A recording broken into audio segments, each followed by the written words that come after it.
PseudoPod is extruded into this universe from a dimension of purest fear. It's beautiful in its own alien way, but what's to come will unsettle you. PseudoPod, Episode 706 for June 6th, 2020. The Giant Wistaria, by Charlotte Perkins Gilman. Hello, and welcome to PseudoPod. I'm Gwendolyn Keist, your host for this week. The author of this week's story is Charlotte Perkins Gilman. Charlotte Perkins Gilman was an American author born in Hartford, Connecticut in 1860. She wrote numerous short stories as well as the utopian novel Herland. Her most famous story, The Yellow Wallpaper, is among the most widely known and widely anthologized horror stories, and it was supposedly so influential that it helped usher in positive change for medical practices toward the mentally ill during its time. In addition to her fiction, she also wrote the seminal Women and Economics. Gilman died in 1935 in Pasadena, California. This story was first published in the New England Magazine, June 1891, with the byline, Charlotte P. Stetson. This week, we have two narrators. Our antiquarian patrician is brought to you by Lehman Kessler. Lehman is a Nigerian-born American actor who, since 2010, has been performing as H.P. Lovecraft on stage, film, and in his popular web series advice show Ask Lovecraft. In between being a dad and village mayor, he can be heard regularly on his pop culture podcast, Geekually Yoked, and on his sci-fi drama, Moonbase Theta Out. The story is then transported to the cusp of the 1900s by John Maher. John is the writer and narrator of Tales of the Left Hand, an ongoing fantasy series offering swashbuckling, intrigue, and a dash of magic. In his secret identity, he's a graphic designer living outside Washington, D.C. with his wife, daughter, and two cats. Links for both our narrators and their projects can be found in the show notes. Now, we have a story for you, and we promise you, it's true.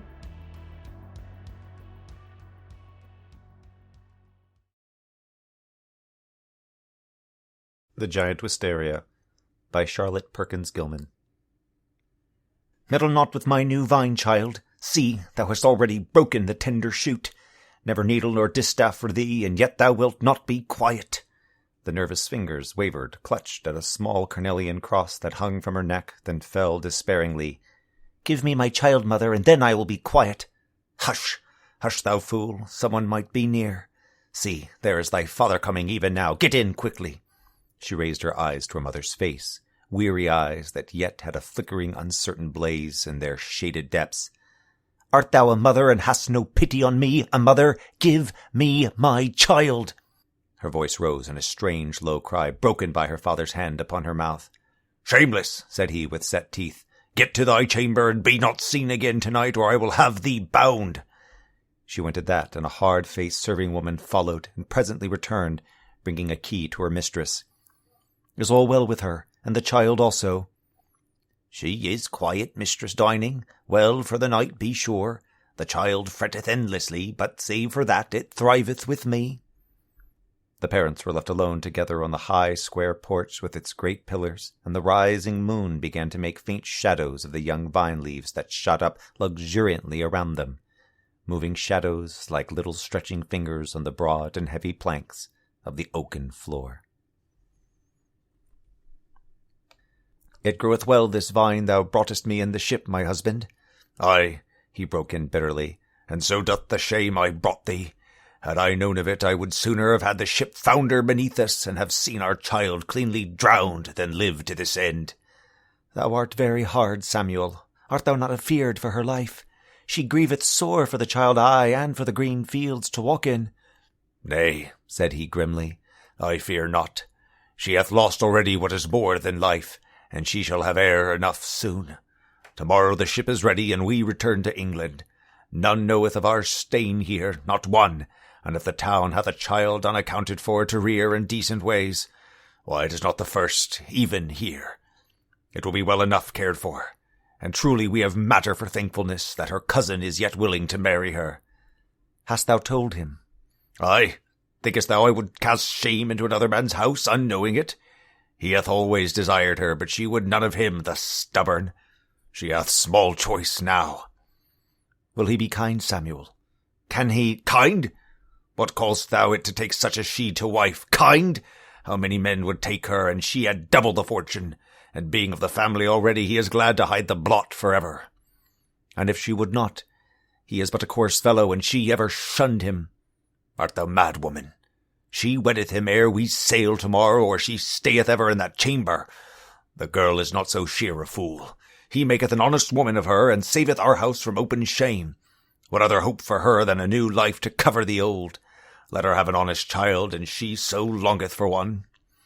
He strode heavily across the porch till the loose planks creaked again, strode back and forth with his arms folded and his brows fiercely knit above his iron mouth.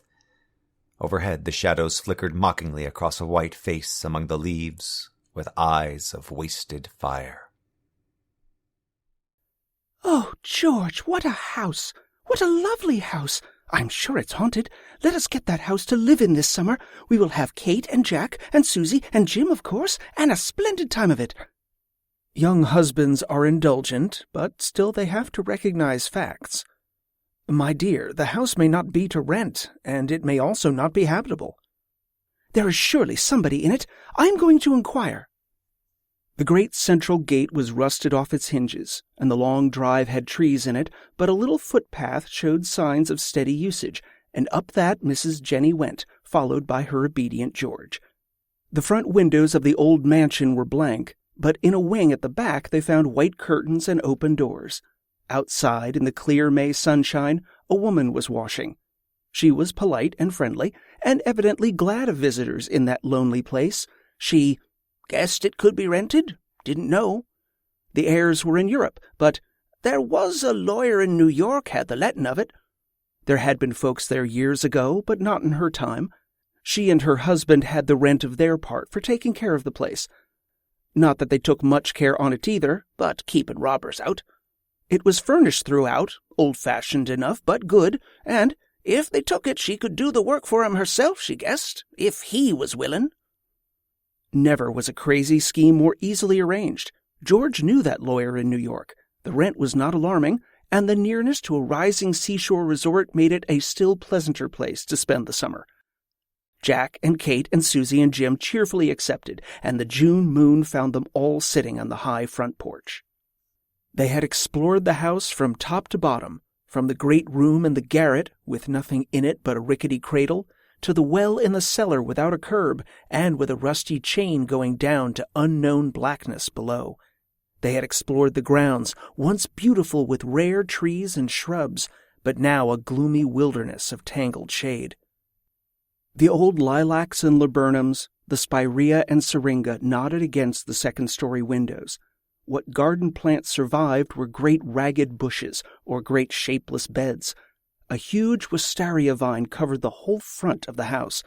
The trunk, it was too large to call a stem, rose at the corner of the porch by the high steps, and had once climbed its pillars, but now the pillars were wrenched from their places and held rigid and helpless by the tightly wound and knotted arms.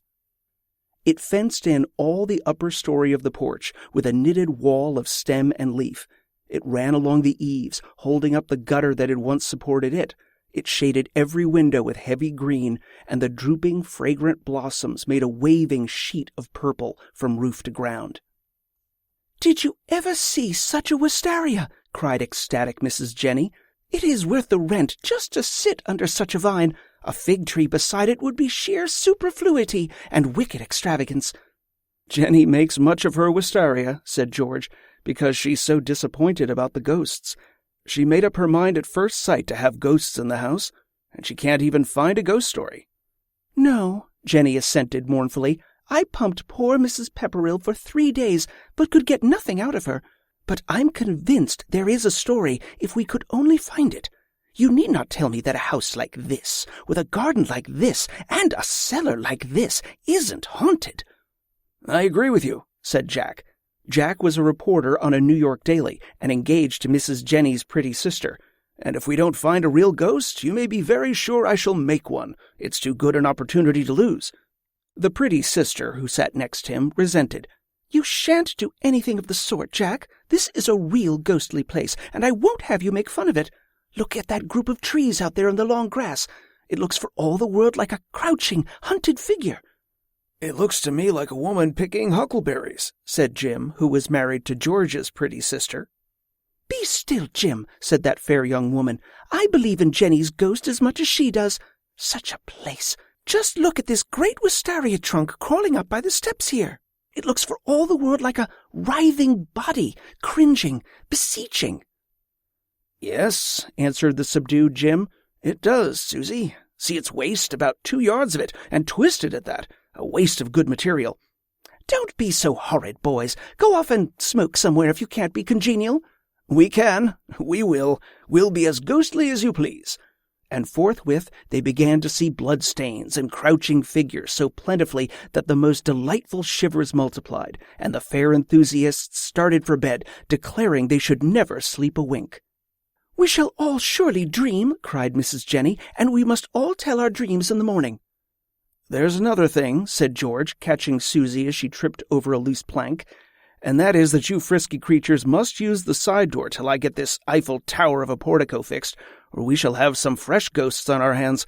We found a plank here that yawns like a trapdoor, big enough to swallow you, and I believe the bottom of the thing is in China."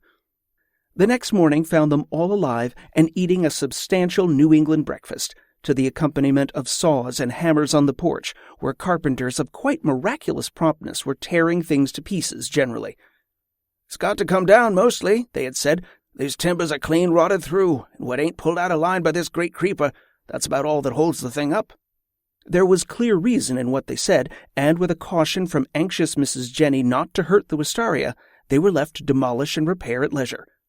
"How about ghosts?" asked Jack after a fourth griddle cake. "I had one, and it's taken away my appetite." Mrs. Jenny gave a little shriek and dropped her knife and fork. "Oh, so had I. I had the most awful, well, not dream exactly, but feeling. I had forgotten all about it." "Must have been awful," said Jack, taking another cake. "Do tell us about the feeling. My ghost will wait." "It makes me creep to think of it even now," she said. "I woke up all at once with that dreadful feeling as if something were going to happen. You know, I was wide awake and hearing every little sound for miles around, it seemed to me. There are so many strange little noises in the country, for all it is so still. Millions of crickets and things outside, and all kinds of rustles in the trees. There wasn't much wind, and the moonlight came in through my 3 great windows in 3 white squares on the black old floor, and those fingery wistaria leaves we were talking of last night just seemed to crawl all over them, and, oh, girls, you know that dreadful well in the cellar?" A most gratifying impression was made by this, and Jenny proceeded cheerfully. "Well, while it was so horridly still, and I lay there trying not to wake George, I heard as plainly as if it were right in the room that old chain down there rattle and creak over the stones." "Bravo!" cried Jack. "That's fine. I'll put it in the Sunday edition." "Be still," said Kate. "What was it, Jenny? Did you really see anything?" "No, I didn't, I'm sorry to say. But just then I didn't want to. I woke George and made such a fuss that he gave me bromide and said he'd go and look. And that's the last I thought of it till Jack reminded me. The bromide worked so well." "Now, Jack, give us yours," said Jim. "Maybe it will dovetail in somehow. Thirsty ghost, I imagine. Maybe they had prohibition here even then." Jack folded his napkin and leaned back in his most impressive manner. "It was striking 12 by the great hall clock," he began. "There isn't any hall clock." "Oh, hush, Jim, you spoil the current. It was just 1 o'clock then, by my old-fashioned repeater." "Waterbury, never mind what time it was." "Well, honestly, I woke up sharp like our beloved hostess, and tried to go to sleep again, but couldn't. I experienced all those moonlight and grasshopper sensations just like Jenny, and was wondering what could have been the matter with the supper, when in came my ghost, and I knew it was all a dream. It was a female ghost, and I imagined she was young and handsome, but all those crouching, hunted figures of last evening ran right in my brain, and this poor creature looked just like them. She was all wrapped up in a shawl, and had a big bundle under her arm. Dear me, I'm spoiling the story. With the air and gait of one in frantic haste and terror, the muffled figure glided to a dark old burrow, and seemed taking things from the drawers. As she turned, the moonlight shone full on a little red cross that hung from her neck by a thin gold chain. I saw it glitter as she crept noiselessly from the room. That's all." "Oh, Jack, don't be so horrid. Did you really? Is that all? What do you think it was?" "I'm not horrid by nature, only professionally. I really did, that was all. And I'm fully convinced it was the genuine, legitimate ghost of an eloping chambermaid with kleptomania." "You are too bad, Jack," cried Jenny. "You take all the horror out of it. There isn't a creep left among us." "It's no time for creeps at 9:30 a.m. with sunlight and carpenters outside. However, if you can't wait till twilight for your creeps, I think I can furnish one or two," said George. "I went down cellar after Jenny's ghost." There was a delighted chorus of female voices, and Jenny cast upon her lord a glance of genuine gratitude.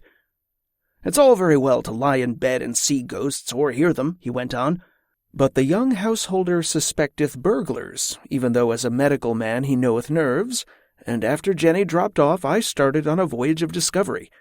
I never will again, I promise you." "Why, what was it?" "Oh, George!" "I got a candle, good mark for the burglars," murmured Jack, "and went all over the house, gradually working down to the cellar and the well." "Well?" said Jack. "Now, you can laugh, but that cellar is no joke by daylight, and a candle there at night is about as inspiring as a lightning bug in the Mammoth Cave. I went along with the light, trying not to fall into the well prematurely, got to it all at once, held the light down, and then I saw, right under my feet, I nearly fell over her, or walked through her, perhaps, a woman hunched up under a shawl. She had hold of the chain, and the candle shone on her hands, white, thin hands, on a little red cross that hung from her neck. Vide, Jack! I'm no believer in ghosts, and I firmly object to unknown parties in the house at night, so I spoke to her rather fiercely. She didn't seem to notice that, and I reached down to take hold of her. Then I came upstairs." "What for?" "What happened? What was the matter?" "Well, nothing happened, only she wasn't there. May have been indigestion, of course, but as a physician I don't advise anyone to court indigestion alone at midnight in a cellar." "This is the most interesting and peripatetic and evasive ghost I ever heard of," said Jack. "It's my belief she has no end of silver tankards and jewels galore at the bottom of that well, and I move we go and see." "To the bottom of the well, Jack?" "To the bottom of the mystery. Come on." There was unanimous assent, and the fresh cambrics and pretty boots were gallantly escorted below by gentlemen whose jokes were so frequent that many of them were a little forced. The deep old cellar was so dark that they had to bring lights, and the well so gloomy in its blackness that the ladies recoiled. "That well is enough to scare even a ghost. It's my opinion you'd better let well enough alone," quoth Jim. "Truth lies hid in a well, and we must get her out," said George. "Bear a hand with the chain?" Jim pulled away on the chain, George turned the creaking windlass, and Jack was chorus. "A wet sheet for this ghost, if not a flowing sea," said he. "Seems to be hard work raising spirits. I suppose he kicked the bucket when he went down." As the chain lightened and shortened, there grew a strained silence among them, and when at length the bucket appeared, rising slowly through the dark water, there was an eager, half-reluctant peering and a natural drawing back. They poked the gloomy contents. "Only water." "Nothing but mud." "Something." They emptied the bucket up on the dark earth, and then the girls all went out into the air, into the bright warm sunshine in front of the house, where was the sound of saw and hammer and the smell of new wood.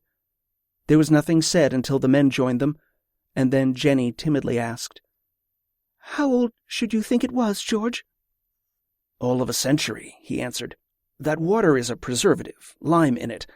"Oh, you mean—" "Not more than a month. A very little baby." There was another silence at this, broken by a cry from the workmen. They had removed the floor and the side walls of the old porch, so that the sunshine poured down to the dark stones of the cellar bottom. And there, in the strangling grasp of the roots of the great wistaria, lay the bones of a woman, from whose neck still hung a tiny scarlet cross on a thin chain of gold.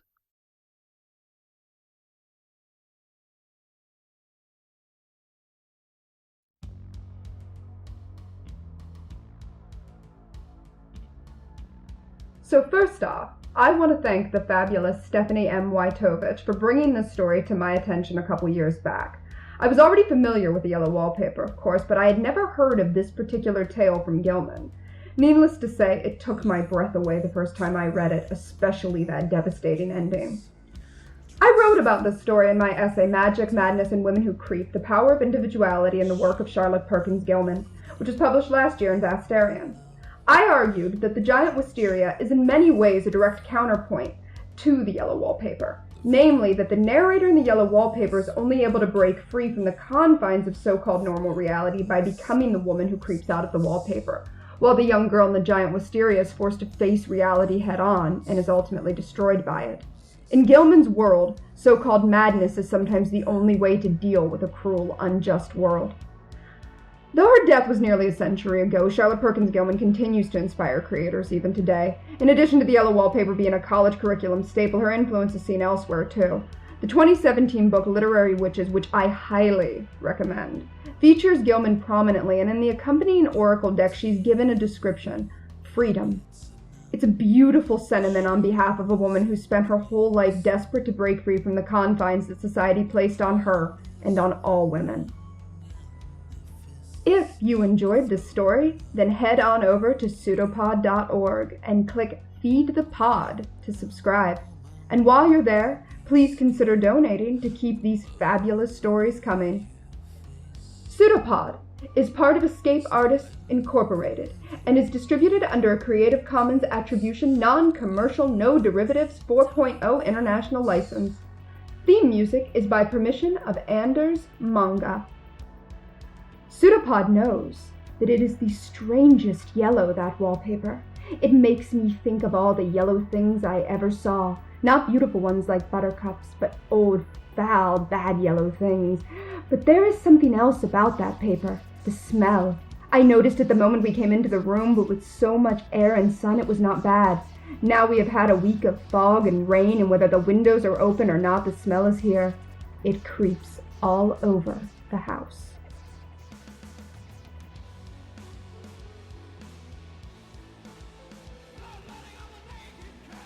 It's a pseudopod. It's a big foot. It's all about podcasts these days.